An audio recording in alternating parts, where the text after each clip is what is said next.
Voilà la question. Deux ramoneurs sortent d'une cheminée, l'un sort tout noir et l'autre tout blanc. La question donc est lequel des deux va se laver quoi? Forcément celui qui est tout noir, ça tombe sous le sens. Non, je suis désolé, tu n'es pas fait pour comprendre ce que le Talmud contient. Ah, je ne suis pas fait pour comprendre. Et pourquoi donc?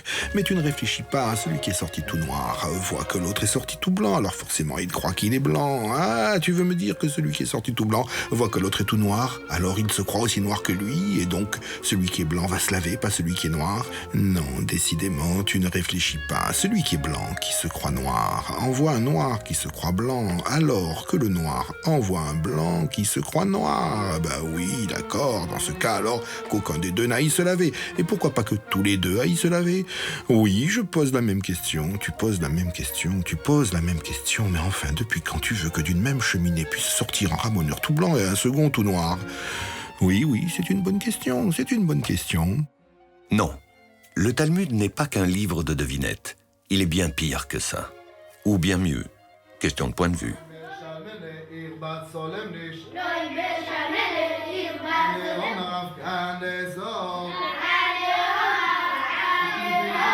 Question de point de vue. Comme celui des Juifs orthodoxes qui ont fait du Talmud leur pain quotidien, interrogeant la Bible sur le moindre de ses paradoxes. Adam a-t-il un nombril, lui qui n'a pas de parents? Les poissons ont-ils réchappé au déluge? Pourquoi les anges de Jacob ont-ils besoin d'une échelle? Et si Dieu peut créer le monde en 6 jours, pourquoi ne le pourrait-il pas en un seul, ou même en 1 heure, ou mieux, en un instant? Un autre genre de devinette, en somme, car sous couvert de comprendre la Bible, le Talmud s'occupe de la questionner de toutes les manières possibles. Le mot Talmud est l'abréviation de l'expression Talmud Torah, étude de la Torah, tout simplement. La Torah étant l'appellation hébraïque du Pentateuque, les 5 premiers livres de la Bible. Les volumes qui composent le Talmud enferment des siècles de discussions entre rabbins sur l'interprétation des contradictions du texte biblique. Pour eux, la Bible ne serait qu'une immense métaphore à partir de laquelle il conviendrait d'extirper un mode d'emploi de la vie de tous les jours. Autant dire qu'il leur a fallu faire acte d'une méthodologie formidable pour parvenir à décrypter dans le mythe du fruit défendu les lois de l'alimentation, dans celui de la tour de Babel, les fondements de la linguistique, et dans le récit de la sortie d'Égypte, les principes de la liberté des peuples. Sans Torah, pas de Talmud. Mais sans Talmud, la Torah garderait pour elle un grand nombre de ses mystères. Il est d'usage, dans les synagogues, 3 fois par semaine, d'ouvrir les rouleaux de la Torah et de faire vivre le texte biblique en le lisant.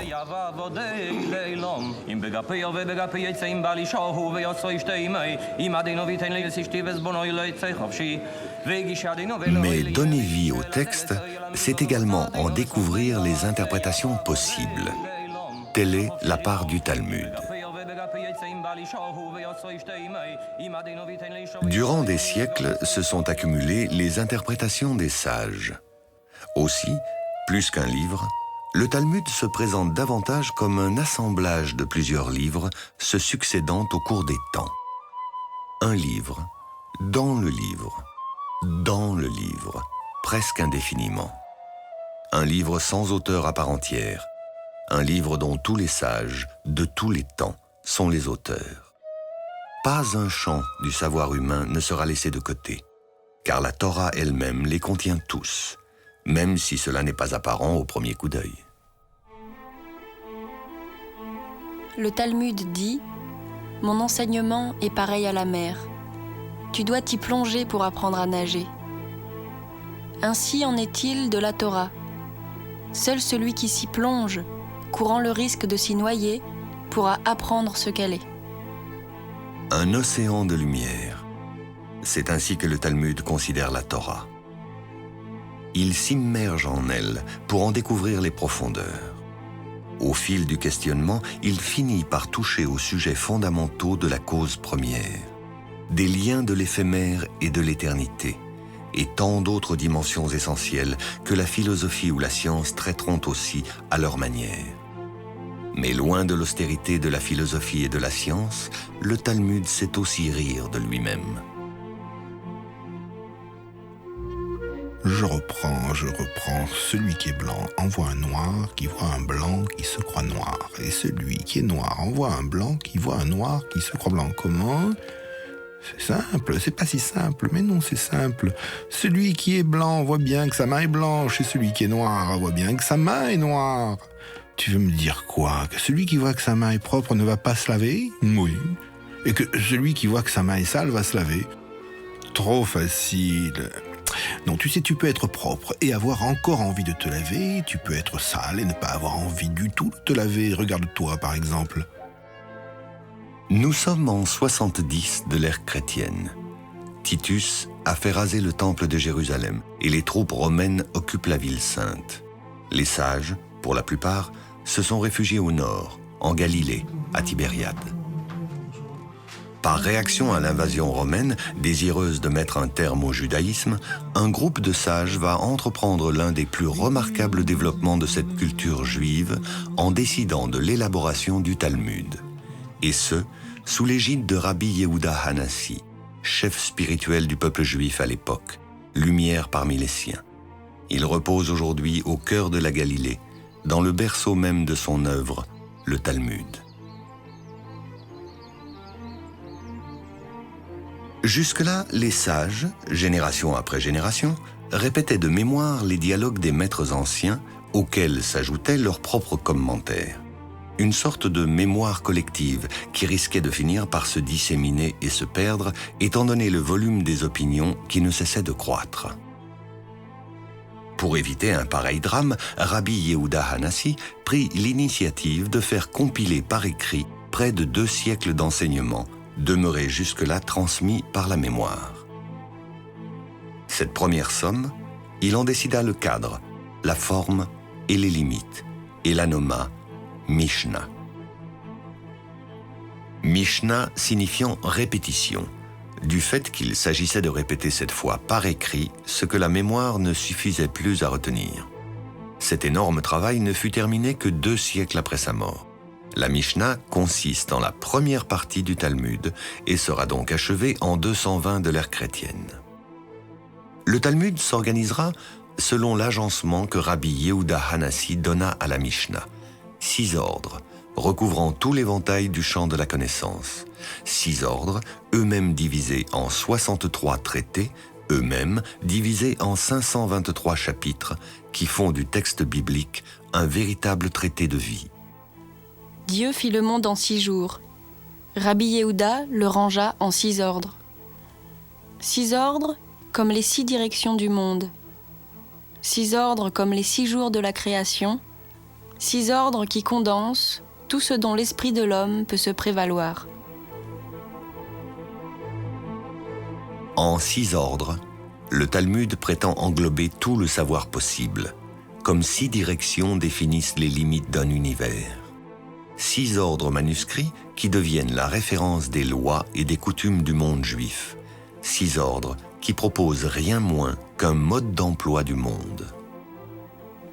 Zéraïm, l'ordre des semences, où sont débattues les lois de la germination et donc des principes de la vitalité sous toutes ses formes. Moed, l'ordre des fêtes, où sont débattues les lois du temps, du calendrier et des cérémonies festives. Nashim, l'ordre des femmes, où sont évoquées les lois du droit matrimonial et du droit civil en général. Nézikin, l'ordre des dommages, y sont débattues législation pénale, civile et criminelle et les lois de l'idolâtrie. Kodashim, l'ordre des saintetés, les lois du temple de Jérusalem, ses mesures, son architecture, son organisation et son service. Théorot, l'ordre des puretés. Y sont débattues toutes les lois de la pureté rituelle. Mais l'élaboration du Talmud ne s'interrompt pas. Les sages continuent perpétuellement de questionner le texte. La Mishnah va se trouver progressivement augmentée de nouveaux questionnements qui s'accumulent au cours des siècles, auxquels on donnera le nom de Gemara. Gemara signifie complément. Au fil des temps, ce complément va prendre une place largement prépondérante au point de représenter plus de 90% de l'ensemble du Talmud. Ainsi, du 3e au 7e siècle, le Talmud, suivant les 6 ordres initiés par Rabbi Yehuda Hanassi, va prendre sa forme complète, la Mishnah en langue hébraïque, suivie de la Gemara en araméen, la langue que parlaient tous les talmudistes de l'époque. Suite à l'invasion romaine, de nombreux sages juifs s'étaient établis en territoire babylonien, ce qui explique que le Talmud se soit développé parallèlement en 2 endroits, Israël et Babylone, ce qui donnera naissance à 2 Talmuds. Celui développé sur la terre d'Israël sera nommé Talmud Yerushalmi, Talmud de Jérusalem, celui développé en Babylone, Talmud Babli. Leur différence essentielle consiste en leur méthode. Celui de Jérusalem privilégie les conclusions des sages. Celui de Babylone privilégie le questionnement. Et c'est précisément le questionnement qu'ont choisi les écoles talmudiques futures, qui étudient encore aujourd'hui le Talmud de Babylone. Ainsi donc, depuis des millénaires, partout où ils se trouvent, les enfants juifs grandissent avec cet art du questionnement.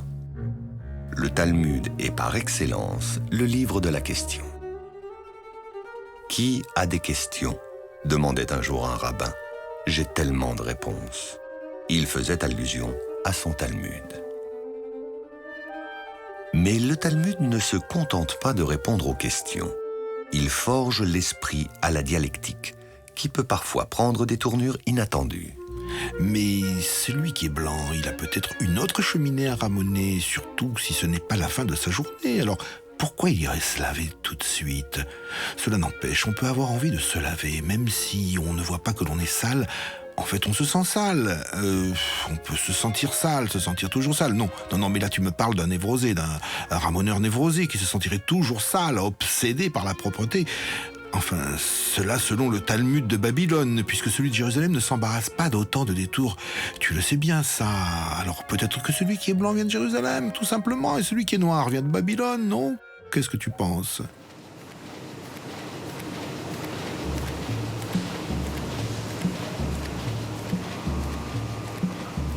Il aura fallu 6 siècles pour parvenir à donner corps au Talmud. 6 siècles pour parvenir à condenser ce qui deviendra l'ensemble le plus singulier jamais réuni de dialogues sans fin sur tous les sujets du monde. Jusqu'à aujourd'hui, une page du Talmud est constituée en son centre de l'ensemble formé par la Mishnah et la Gemara. Divers commentaires les entourent, commentaires ultérieurs devenus indispensables à leur compréhension. Aujourd'hui, les étudiants de Yeshiva, les écoles talmudiques, perpétuent le dialogue entre les rabbins des premiers siècles et leurs successeurs.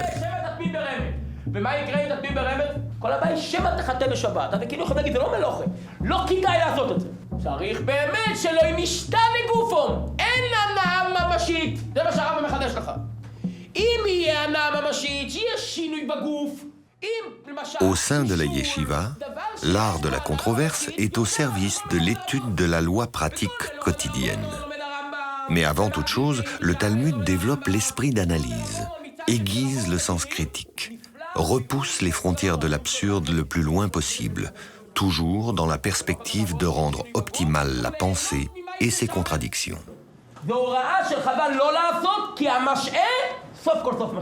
Ainsi, les étudiants découvrent par quelles prouesses intellectuelles le Talmud déduit des récits bibliques et de leurs apparents paradoxes ou anachronismes leur incidence dans la vie pratique quotidienne. Le texte biblique est aussi perçu comme métaphore, parce que la langue hébraïque est une langue à tiroir. Un seul mot peut avoir plusieurs sens, donc plusieurs niveaux d'interprétation. Qu'importe qu'Adam et Ève aient un nombril. Adam, en hébreu, veut dire « je suis du sang » et Ève « je suis vivante ». Au-delà de la rencontre d'un homme et d'une femme, il s'agit de la rencontre de la chair et de la vitalité. Comment la vitalité pénètre le corps par le sang. Tout ce que je mange devient sang, dit le Talmud. Et curieusement, voilà que les lois de l'alimentation sont tributaires de l'histoire d'Adam et Ève. C'est bien la première chose qu'ils firent une fois créés. Ils se mirent à manger, comme le nouveau-né, à peine sorti du ventre de sa mère. Manger implique que l'on fasse attention à ce que l'on mange, dit le Talmud. Ainsi, du simple récit d'Adam, d'Ève et d'un fruit inconnu, se découvrent des règles alimentaires qui, au-delà de la simple diététique, définissent un lien entre l'homme et le monde. Alors face à face, comme des duellistes, les apprentis talmudistes confrontent leurs opinions, aiguisent leur art du dialogue, perpétuant la tradition du questionnement qui ne va pas sans un certain sens du jeu. Mais attends, depuis quand un sort noir et un autre blanc? C'est un piège, sûrement un piège. Ils doivent sortir tous les deux noirs, hein, quoi? Ah non, il suffit que le premier qui sort par la cheminée récolte toute la suie. Tu veux dire que le passage est propre pour le second, comme ça le premier sort tout noir et le second tout blanc? Trop facile. Et tu crois que le Talmud pose une question aussi subtile pour une réponse aussi simple? Je ne crois rien. J'essaie de comprendre. Tu essayes de comprendre. Bon, je reprends. 2 ramoneurs sortent d'une cheminée, un tout noir, un tout blanc. Alors lequel des deux va se laver?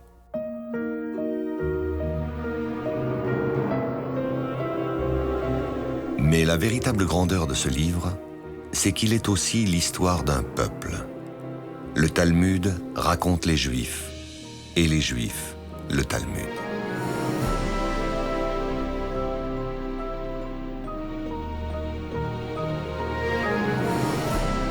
C'est au cours des errances du peuple juif que se façonnera le livre et son histoire. Celle de son contenu se mêle aussi à celle de son invention, de ses manuscrits, de son imprimature. L'histoire du Talmud doit être perçue comme l'histoire d'un peuple. Du Sinaï, Moïse reçut la Torah. Du Sinaï, et non pas au Sinaï, fait remarquer le Talmud. Comme si le Sinaï lui-même était l'instigateur du don de la Torah à Moïse et de Moïse aux hommes.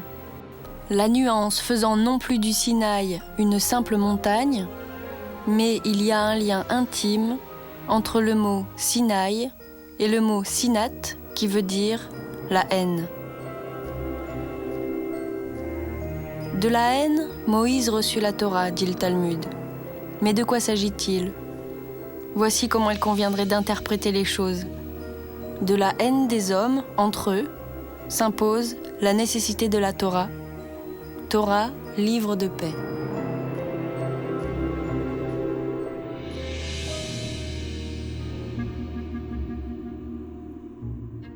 Perpétuelle cadence qui tangue, ondule et berce. Les Juifs, génération après génération, battent une mesure sans fin, marquant les oscillations d'un pendule qui mesure le temps au rythme des pages de Talmud étudiées. Le Talmud est une flamme qui pénètre l'esprit, une flamme qui transmet au corps son mouvement ininterrompu, immuable, sempiternel, au rythme de la vie, tels les battements d'un cœur. À en croire l'anatomie talmudique, ces oscillations favorisent à la fois la concentration et la mémorisation. Dans un sens, les valvules s'ouvrent, dans l'autre, elles se referment. Dans un sens, la compréhension s'active, dans l'autre, la mémorisation. Mais dans le courant du Xe siècle, le déclin de Babylone, qui succéda au déclin de la Palestine romaine, contraignit les talmudistes à émigrer pour d'autres contrées. Au cours de leur périple, des multitudes d'ouvrages viendront poursuivre l'œuvre des premiers talmudistes. Les bibliothèques juives ne cesseront de s'enrichir des questionnements de ceux qui s'appliqueront à contribuer à son invention perpétuelle. Le Talmud demeurant tout au long des âges un processus créatif ininterrompu. De Jérusalem et de Babylone, le Talmud entame son long exil. Constantinople, Salonique, Corfou, Messine, Syracuse, la côte africaine. Les Juifs essaiment tout au long de la Méditerranée, piquent sur les rives de l'Italie, remontent lentement tout au long de la côte adriatique, rejoignent les rives françaises et la péninsule ibérique, emportant avec eux leurs précieux livres comme principal bagage. Le Talmud devint très vite le porteur de la mémoire juive dans toute la diaspora, et son étude se révéla le seul véritable foyer d'un peuple sans refuge, sans réel port d'attache. En fait, le plaisir de l'étude devait compenser les malheurs de l'errance. L'attachement au livre compensait le détachement à la terre. À défaut de terre promise, le Talmud en fut la compensation. Ainsi fut fondé en Rhénanie au Xe siècle, entre Spire, Worms et Mayence, le centre talmudique le plus important depuis Tibériade, Jérusalem et Babylone. Les maîtres les plus illustres s'y retrouvèrent. Leur réputation fut telle qu'elles attirèrent là celui qui allait devenir le plus illustre d'entre tous, Rashi. Né en 1040 à Troyes, en France, Rabbi Shlomo ben Yitzhak Hatzarfati, dit Rashi, rejoignit Worms comme jeune étudiant et y demeura plusieurs années. Rashi allait devenir le plus populaire, mais aussi le plus phénoménal des rabbins de son temps. Phénoménal par son savoir, phénoménal par son apport à la culture talmudique. C'est ici, dans la yeshiva de Worms, qu'il suivit sa formation jusqu'à devenir un maître éminent. En témoigne cette chaise qui aurait été la sienne, incrustée dans la pierre comme son enseignement le sera dans l'édifice du Talmud, tel que nous le connaissons aujourd'hui. Il allait y avoir le Talmud avant Rashi et le Talmud après Rashi, à telle enseigne qu'aujourd'hui encore, on ne peut plus dissocier les gloses de Rashi du texte originel du Talmud, un livre dans le livre. Autour du texte de la Mishnah et de la Gemara, qui occupe le centre de chaque page du Talmud, est imprimé le commentaire de Rashi, devenu indispensable à l'étude, car il clarifie un corpus devenu quelque peu chaotique du fait de ses nombreux remaniements. Rashi, l'enfant prodige, reconnu par les savants juifs et non-juifs de son temps pour son immense érudition, contribua à la reconnaissance de l'esprit d'universalité du Talmud. C'est à Troyes, en Champagne, que devenu vieux, il entreprend son œuvre. Il y fonde une école qui fera date. Ses disciples vont développer le questionnement talmudique à un point qu'aujourd'hui encore, on ne peut plus étudier sans s'y référer. Avec Rashi, le Talmud déjà atemporel devient universel. Mais imaginons qu'il fasse nuit, comme dit Rashi. Alors, le blanc peut voir qu'il est blanc, mais le noir aura plus de mal. Mais si le noir ne se voit pas, il pourrait justement conclure qu'il est noir. Oui, mais le blanc aussi. Ce qui veut dire que ce n'est pas la peine qu'il fasse jour pour aller se laver. C'est justement ce que dit Rashi. Tu crois ? Franchement, non.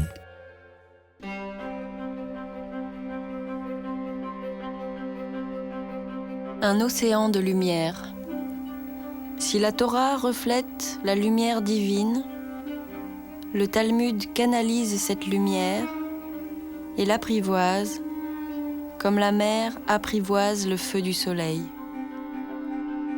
S'immerger dans le Talmud, c'est apprivoiser alors le feu divin.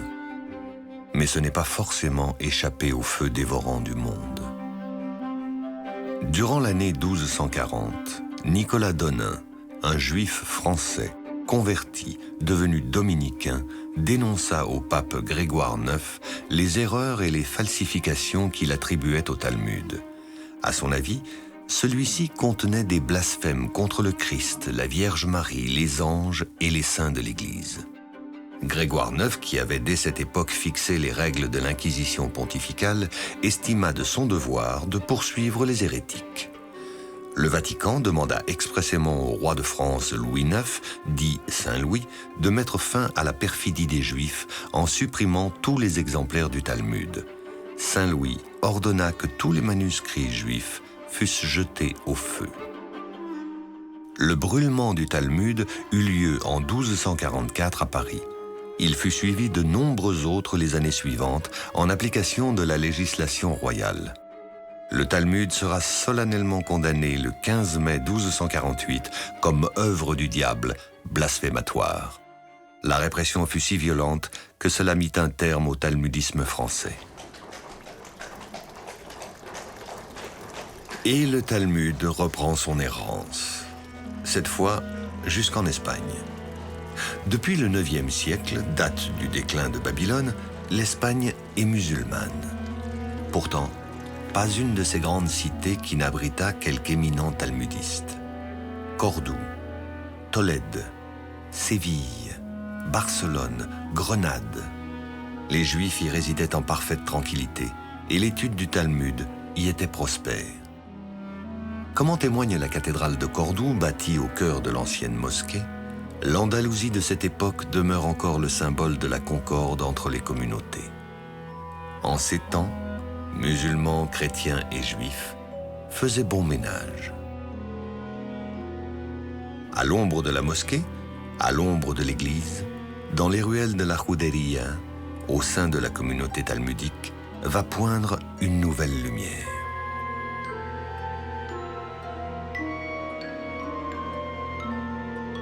Moïse Maïmonide s'élève comme une étoile au firmament de l'âge d'or andalou. Né à Cordoue en 1135, il va devenir la plus haute figure intellectuelle du judaïsme médiéval espagnol. Ses œuvres, parmi lesquelles Le Guide des égarés, ont acquis une grande importance aux yeux de tous, juifs, musulmans et chrétiens. Son code de la loi, le Mishneh Torah, a joué un grand rôle dans les écrits des philosophes de tous bords et des érudits religieux de toutes obédiences, et ce, pendant des générations. Celui qui lira mon livre connaîtra toute la Torah et tous ses commentaires, disait Maïmonide de son Mishneh Torah. Rachi en France, Maïmonide en Espagne, étaient tous deux animés par le même souci d'universalité. Tous les deux souhaitaient faire sortir le Talmud de la seule synagogue afin de le rendre disponible au plus grand nombre.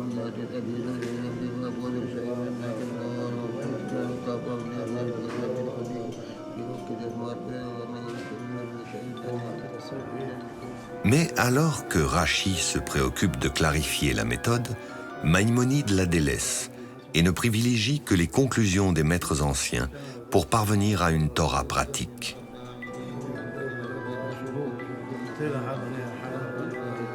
Mon but est d'être aussi concis que complet, dit Maïmonide, afin que le lecteur puisse être directement orienté sur tout ce qui a été institué et confirmé par le Talmud, sans avoir affaire à toutes les discussions des sages qui pourraient lui troubler le raisonnement. Tout cela afin que l'on n'ait pas besoin d'un autre livre que le mien. Astronome, mathématicien, botaniste, médecin de Saladin, Maïmonide passa son existence à conseiller les grands de son temps, comme les plus humbles. Par son génie, il révéla aux yeux du monde à quel point la science talmudique pouvait être universelle. C'est à Tibériade qu'il repose, lieu même de la naissance du Talmud. Maïmonide rejoint ainsi ses illustres ancêtres. Ce n'est qu'au début du XIIIe siècle que les chrétiens unissent leurs forces pour reprendre l'Espagne aux musulmans. C'est la Reconquista. L'unification de l'Espagne fait suite au mariage d'Isabelle la catholique et de Ferdinand d'Aragon en 1474. Elle aboutira en janvier 1492 à ce que les musulmans soient définitivement expulsés. Pris dans la tourmente de l'Inquisition renaissante, sur ordre du Vatican, les Juifs aussi seront chassés d'Espagne la même année. Ils fuient, en sauvant du désastre leur seule véritable richesse, le Talmud. Chassés d'Espagne, les Juifs et leur Talmud se dispersent. Parmi les destinations privilégiées, Venise. Pourquoi Dieu disperse-t-il son peuple sur la surface du monde ? Demande le disciple. Pour que la lumière de sa Torah illumine en tout endroit, répond le sage. Et pour cela, les Juifs sont chassés dans la violence ? rétorque le disciple. Plus grande est la lumière, plus sa mise au monde est douloureuse, répond le sage, les yeux emplis de larmes. Venise bénéficie d'une relative indépendance de l'Église. Ce sera pourtant le premier ghetto de l'histoire en cette fin du XVe siècle. Ghetto, mot vénitien venant de l'italien gettare. C'est à l'endroit où l'on jetait les pièces de fonderie inutilisées que le doge de Venise consent à laisser les Juifs s'installer.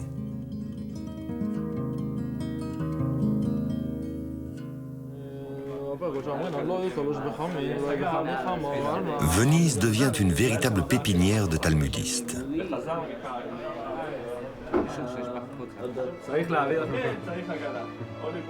Venise, étape essentielle de l'histoire du Talmud. C'est là qu'en sera imprimé pour la première fois le texte intégral.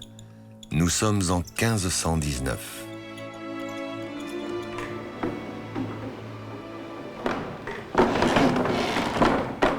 Le Vatican, qui proscrivait le Talmud dans toute l'Italie sous peine des rigueurs de l'Inquisition, ne put empêcher le doge d'autoriser l'imprimature des livres juifs sur son territoire. C'est dans les presses de l'imprimeur chrétien Daniel Bomberg que, page après page, fut menée à bien l'une des entreprises les plus colossales de l'histoire de l'imprimerie.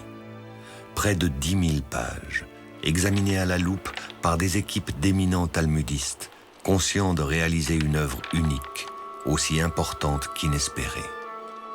De 1519 à 1523, 5 ans de labeur seront nécessaires pour que de manuscrits le Talmud devienne livre. Bomberg ne regarda pas à la dépense, soucieux que son édition du Talmud atteigne la perfection. Son œuvre devait faire date, puisqu'elle demeura la seule référence pendant près de 4 siècles. Toutes les éditions qui allaient suivre, parmi les plus fameuses, Bâle, Pizarro, Amsterdam, Munich, Francfort, Cracovie, jusqu'à celle définitive de Vilna au XIXe siècle, seraient inspirées de celle de Bomberg. Le travail d'orfèvre dont fit preuve Bomberg décida pour la suite des temps de la physionomie des pages du Talmud, lui donnant cet aspect à la fois sobre, simple, minimaliste, sans la moindre fioriture, en allant au cœur du texte, suivant une géométrie très particulière. L'édition Bomberg fixa la pagination. Le texte de la Mishnah et de la Gemara occupe le centre de chaque folio en écriture carrée, autour duquel se répartissent les gloses de Rashi et celles de ses élèves en caractères semi-cursifs. Avec Bomberg, le Talmud devient au XVIe siècle une œuvre d'art. Cependant, l'institution de la censure par le Vatican pousse Bomberg à mettre un terme à son activité et à quitter Venise en 1546. L'Église, qui ne pouvait s'en prendre à la Bible sans s'en prendre à elle-même, s'acharne contre le Talmud. À ses yeux, les Juifs ne sont plus le peuple de la Bible, mais le peuple du Talmud, cultivant un esprit anti-chrétien, un esprit diabolique.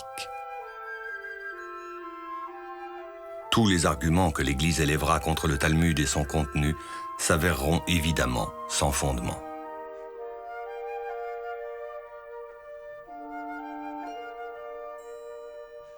En cette deuxième moitié du XVIe siècle, l'Église, engagée dans la contre-réforme et contre l'esprit de libéralité de la Renaissance, demande une stricte observance de la foi et développe une intransigeance envers la communauté juive accusée d'antichristianisme.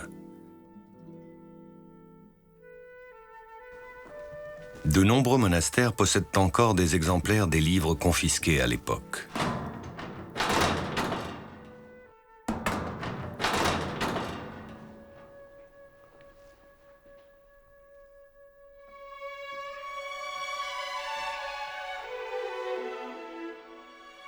Les livres juifs sont toujours demeurés sulfureux pour l'Église.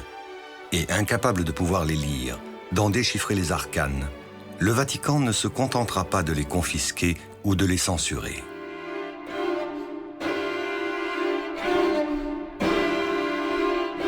En 1553, le Vatican émet à nouveau l'ordre de jeter aux flammes les livres juifs.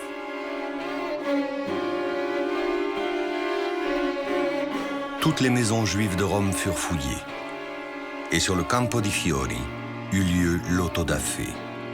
Nous étions le 9 septembre 1553, Rosh Hashanah, jour de la nouvelle année juive. Quelques semaines plus tard à Venise, un jour de Shabbat, le 21 octobre, sur la place San Marco, selon les mots du nonce du pape, un bon feu mit fin au blasphème. Plus d'1 millier de Talmuds furent brûlés. L'histoire du Talmud est aussi l'histoire des difficultés d'un texte à exister. 50 ans plus tard, le Talmud allait à nouveau renaître de ses cendres, et son histoire rejoindre celle des Juifs, qui n'ont eu de cesse de survivre à toutes les tentatives d'assimilation, de conversion ou de destruction auxquelles ils étaient soumis.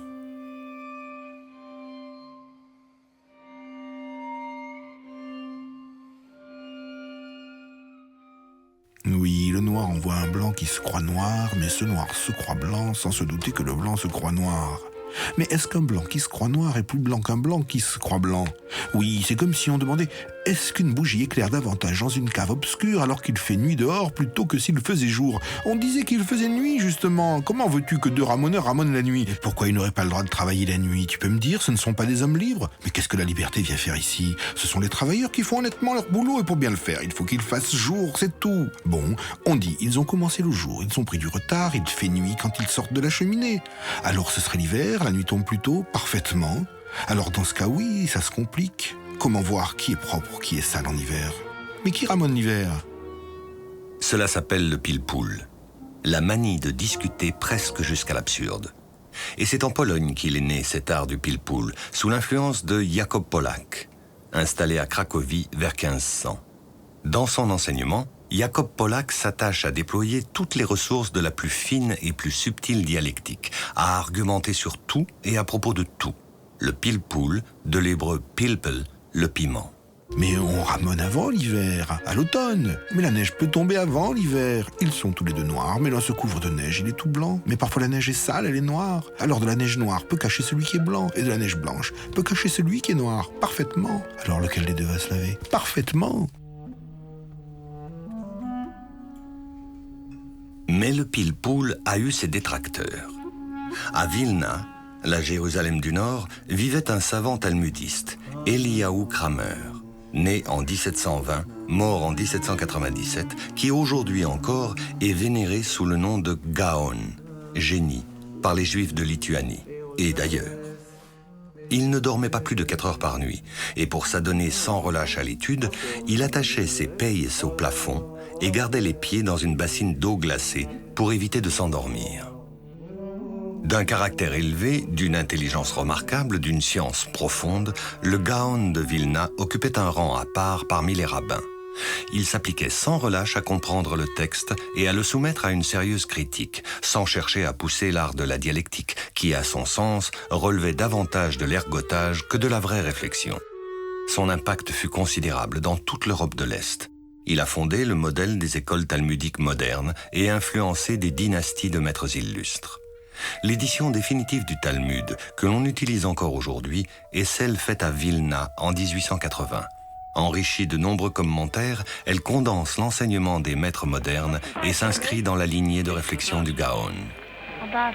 Ja. Tjänar du nog? Ja. Kan du machen en chassen der band? Tjaffa goed? Ja, dat 50 kronor band. Dan geht. Nej, men det är så en chasse. Nee. Dès lors, tous les étudiants disposent d'un outil de travail bien plus performant que n'en disposaient les générations passées. De la Pologne à l'Autriche, de la Hongrie à l'Italie, de l'Espagne à l'Angleterre, de l'Allemagne à la France, de la Lituanie à l'Ukraine, on peut dire qu'il ne fut pas une contrée d'Europe qui ne participa à l'invention du Talmud. Ainsi, durant près de 8 siècles, le Talmud habita l'Europe, aussi bien l'Europe des villages et des ghettos que celle des capitales et des principaux centres de la vie intellectuelle. Durant toutes ces années, le Talmud connut une production intense de commentaires et une floraison d'écoles qui façonnèrent la culture juive dont allait hériter la modernité.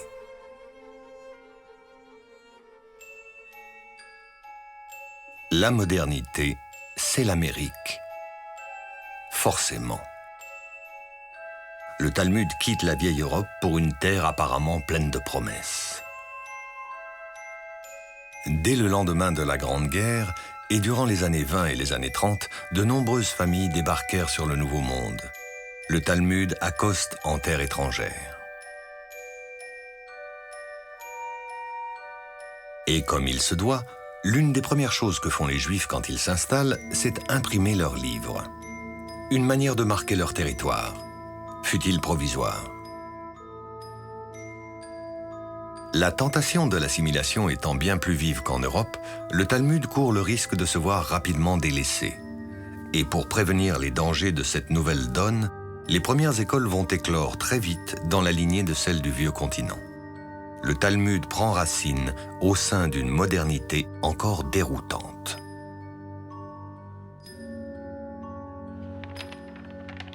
À l'aube du XXe siècle, le Talmud doit-il s'adapter à la modernité ou la modernité doit-elle s'adapter au Talmud?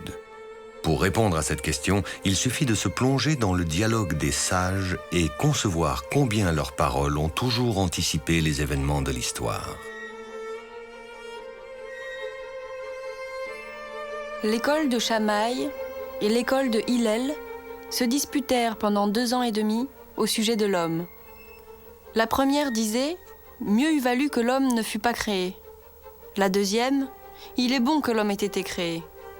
À la fin, les voix furent comptées et l'on conclut « Mieux eût valu que l'homme ne fût pas créé, mais puisqu'il existe déjà, alors qu'il soit vertueux ».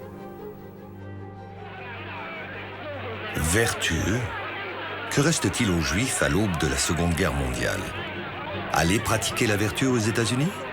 Shabbos Oktober, Teuses vermeders, Shabbos dort eine. Zat dus kan ding me. Mais certains doutent que l'Amérique soit un centre de vertu. Condamnés à une forme de clandestinité, enfermés dans leur ghetto, leur Talmud pour seul refuge, le sort des Juifs en Europe centrale au XXe siècle peut donner argument à l'opinion selon laquelle mieux valut que l'homme ne fût pas créé.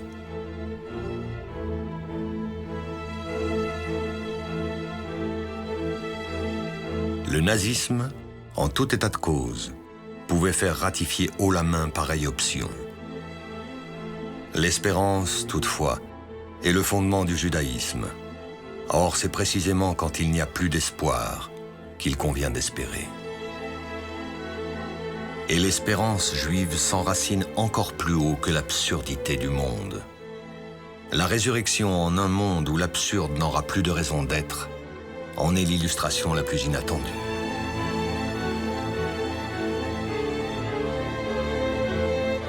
Le Talmud raconte l'histoire d'un empereur romain qui envoyait les Juifs à la mort. Il interpella l'un des sages avant de le livrer à ses bourreaux et lui dit « Je ne comprends pas comment vous, Juifs, pouvez croire à la résurrection des morts. » La plus jeune fille du sage répondit à sa place. Elle dit aux Romains « Tu n'existais pas, et à présent tu existes. Cela ne t'étonne pas, mais moi m'émerveille à chaque instant. Aujourd'hui tu existes, et tu t'étonnes qu'un jour tu puisses exister à nouveau? Eh bien moi, cela ne me surprend pas. » Le Talmud évoque la résurrection des morts de façon imagée, mais s'en fait lui-même l'illustration concrète. En effet, combien de fois est-il revenu d'entre les flammes? Là encore, malgré l'ampleur du désastre, le peuple survécut, le livre aussi. Le Talmud ne dit-il pas « On apprend plus des morts que des vivants », puisque les vivants transmettent les enseignements des morts, et en cela, ils les ramènent à la vie. Les cimetières ne sont-ils pas nommés Bet Hachaim, maison des vivants? Les cimetières semblent des bibliothèques à ciel ouvert. Le Talmud y a laissé des pages de son histoire parmi les plus fameuses. Il y a fait autrefois germer la sagesse. Mais celle-ci n'a pas disparu. Elle est encore là, prête à naître à nouveau.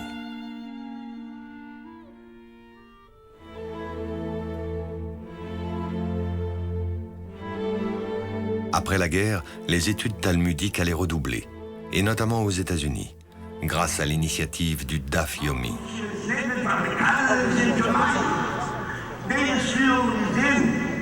Au rythme d'une page par jour, il faut un peu plus de 7 ans pour lire les 2711 pages de l'édition moderne du Talmud.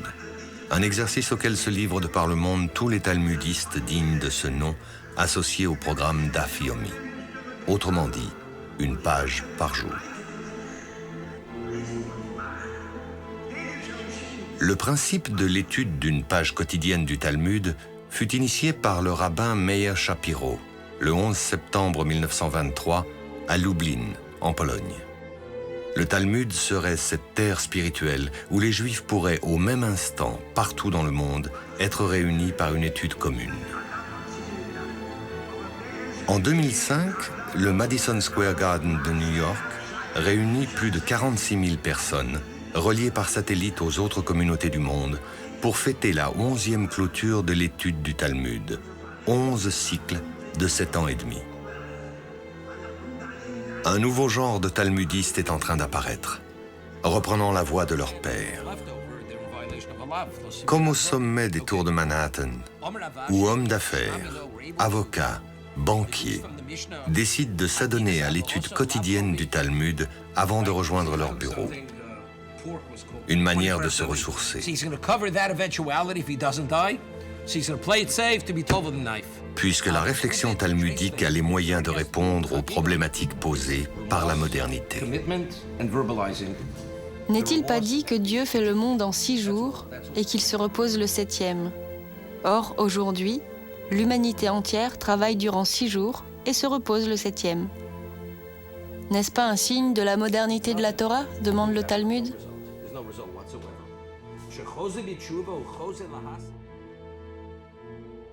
Les Juifs américains ont, dès les premières heures, participé à la construction du Nouveau Monde, s'assimilant souvent au prix de leur propre héritage culturel. Mais ils ont néanmoins toujours entretenu un lien avec la terre ancestrale, revenant régulièrement sur le sol de la vieille Europe. Plus que de la nostalgie, il s'agissait d'un réel besoin de se ressourcer auprès de ceux qui avaient su préserver le Talmud de l'assimilation. Certes, l'assimilation avait déjà gagné l'Europe. Quittant les yeshivas, succombant aux atours de la philosophie, de la littérature, de l'art et de la science, de nombreux enfants et petits-enfants de talmudistes allaient ouvrir des voies nouvelles dans bien des domaines. Mathématiques, logique, physique et même psychanalyse. Dans sa correspondance avec Karl Abraham, Sigmund Freud évoque l'atavisme talmudique qui aurait poussé certains d'entre leurs collègues dans les voies de la psychanalyse. Quelle différence entre un talmudiste et un psychanalyste? Une génération, disait-on. Aujourd'hui, on peut inverser la question. Quelle différence entre un psychanalyste et un talmudiste? Une autre génération. Une génération pourtant à laquelle on avait arraché violemment le Talmud des mains pour le jeter au feu. Or, quand on commence à brûler les livres, on finit par brûler les hommes. Des hommes mis dans des trains qui furent leur tombe.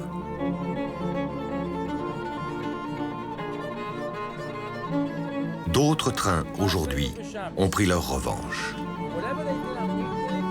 Celui-ci, comme beaucoup d'autres, dans lequel tous les matins, entre Long Island et Manhattan, l'un des wagons devient école talmudique, conduisant à leur travail nombreux des descendants de rescapés.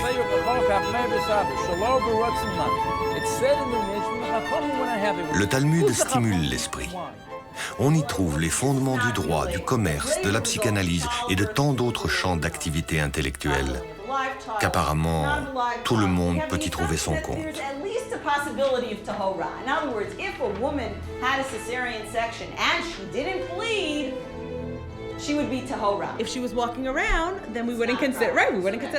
D'où savons-nous que la femme est l'inspiratrice de l'homme?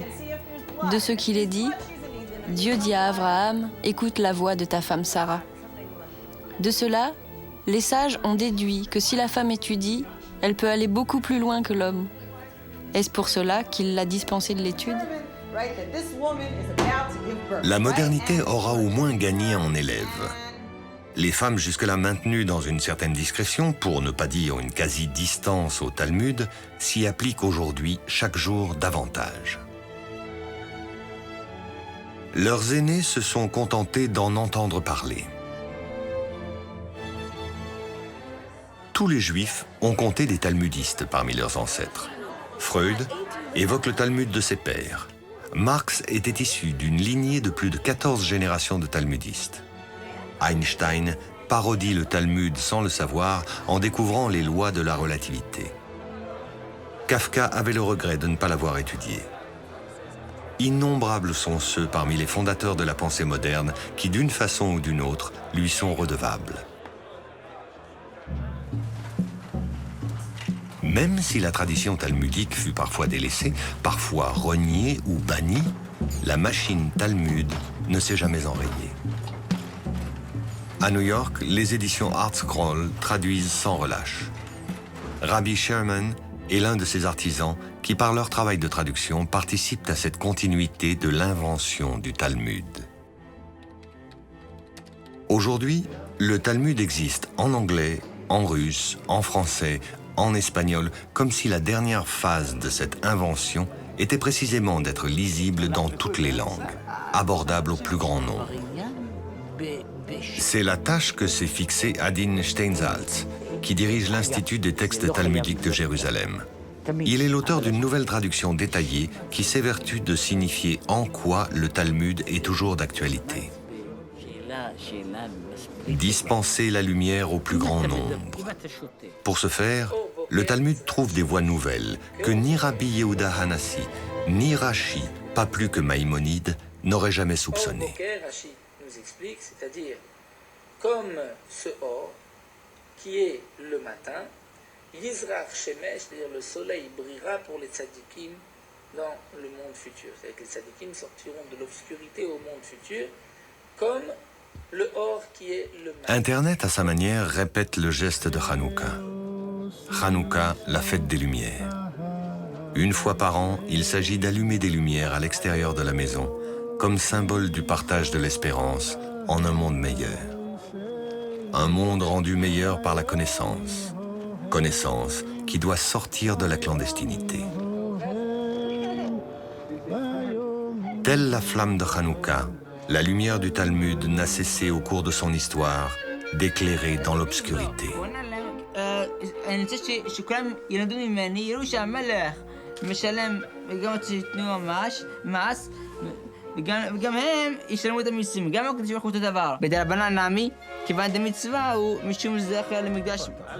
Le jour commence par la nuit.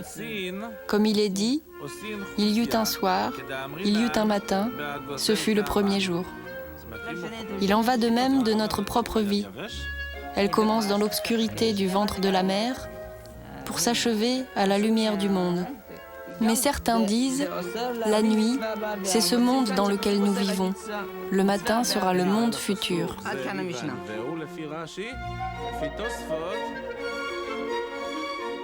Ainsi, ce monde obscur fait de nous des aveugles à la recherche de la moindre lueur de sagesse. Une simple petite lumière qui scintille dans les ténèbres. Voilà.